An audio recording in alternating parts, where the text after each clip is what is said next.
अक्षय तृतीया, ये नाम सुनते ही ना दिमाग में सबसे पहले क्या आता है? सोना खरीदना, है ना? लेकिन क्या इस दिन की कहानी सिर्फ बस इतनी सी है? चलिए आज जरा इसके पीछे छिपे गहरे रहस्यों को समझते हैं।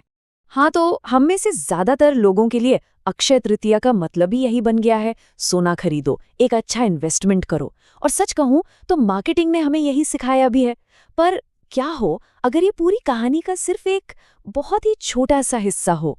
पता है, असल में पौराणिक कथाएं कहती हैं कि इस दिन के पीछे ब्रह्मांड का एक छिपा हुआ रीसेट बटन है।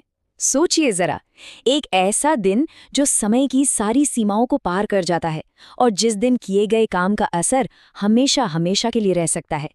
चलिए इसी में थोड़ा और गहराई से उतरते हैं। तो सबसे पहले ना इस दिन के नाम को ही पकड़ते हैं, क्योंकि इसकी जो असली ताकत है वो इसके नाम में ही छिपी है, अक्षय। संस्कृत में अक्षय का मतलब होता है वो जिसका कभी क्षय न हो, मतलब जो कभी खत्म नहीं होता, जो कभी कम नहीं होता।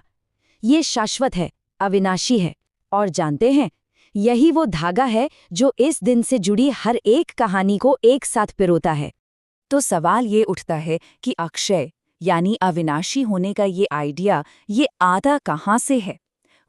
इसका सबूत मिलता है उन 5 बड़ी कॉस्मिक घटनाओं में जो सभी की सभी एक ही दिन हुई। और यही वो वजह है जो इस दिन को इतना इतना पावरफुल बनाती हैं।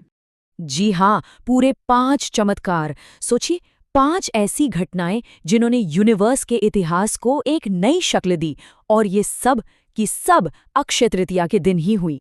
तो पहला चमत्कार, एक अमर अवतार का जन्म। ये वही दिन है जब भगवान विष्णु के छठे अवतार भगवान परशुराम ने जन्म लिया था।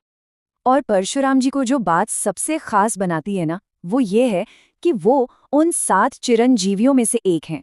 मतलब वो 7 अमर हस्तियां जो आज भी इस धरती पर मौजूद मानी जाती हैं। इस लिस्ट में परशुराम जी के साथ साथ हनुमान जी और वेदव्यास जैसे नाम भी हैं। और सोचिए, इन्हीं में से एक का जन्म हुआ था अक्षय तृतीया को। दूसरा चमत्कार हमें ले चलता है महाभारत में। जब पांडव वनवास में थे, भूखे प्यासे भटक रहे थे, तब ठीक इसी अक्षय तृतीया के दिन सूर्य देव ने उन्हें दिया था अक्षय पात्र। ये कोई मामूली बर्तन नहीं था, ये एक ऐसा दिव्य बर्तन था जिससे खाना कभी कभी खत्म ही नहीं होता था। तीसरा चमत्कार तो और भी अद्भुत है, स्वर्ग से एक पूरी की पूरी नदी का धरती पर आना। जी, ये वही पवित्र दिन है जब राजा भगीरथ की सालों की तपस्या के बाद माँ गंगा ने पहली बार स्वर्ग से उतरकर हमारी इस पृथ्वी को छुआ था। लेकिन एक बात समझनी होगी, गंगा जी सिर्फ पानी नहीं है, वो एक जबरदस्त कॉस्मिक एनर्जी है।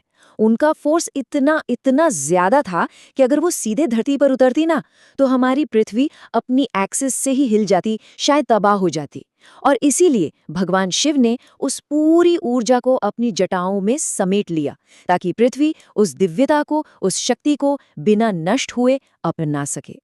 चौथा चमत्कार जुड़ा है धन और समृद्धि से। इसी दिन धन के देवता कुबेर को अपना खोया हुआ पद और माँ लक्ष्मी का आशीर्वाद फिर से मिला था। तो हो सकता है कि सोना खरीदने की जो परंपरा है वो यहीं से शुरू हुई हो। लेकिन असली कहानी कुछ और ही है। और 5वां चमत्कार, ये दोस्ती और करुणा की एक बहुत ही प्यारी कहानी है। ये वही अक्षय तृतीया का दिन था जब भगवान कृष्ण ने अपने प्यारे दोस्त सुदामा की सारी गरीबी दूर कर दी थी, जब वो उनसे मिलने द्वारका पहुंचे थे। तो इन 5 अलग अलग कहानियों का एक साथ होने का मतलब क्या है? ये सब मिलकर एक ही चीज की तरफ इशारा करती हैं कि ये दिन सिर्फ एक तारीख नहीं है, ये ब्रह्मांड की एक खास, एक स्पेशल स्टेट है। एक ऐसी अवस्था जिसे हम रिसीविंग मोड कह सकते हैं, मतलब ग्रहण करने की अवस्था। और इसका मतलब ये है कि इस दिन किया गया कोई भी काम, चाहे वो अच्छा हो या बुरा, उसका असर कभी खत्म नहीं होता। यूनिवर्स उस एनर्जी को, उस एक्शन को हमेशा हमेशा के लिए अपनी मेमोरी में रिकॉर्ड कर लेता है।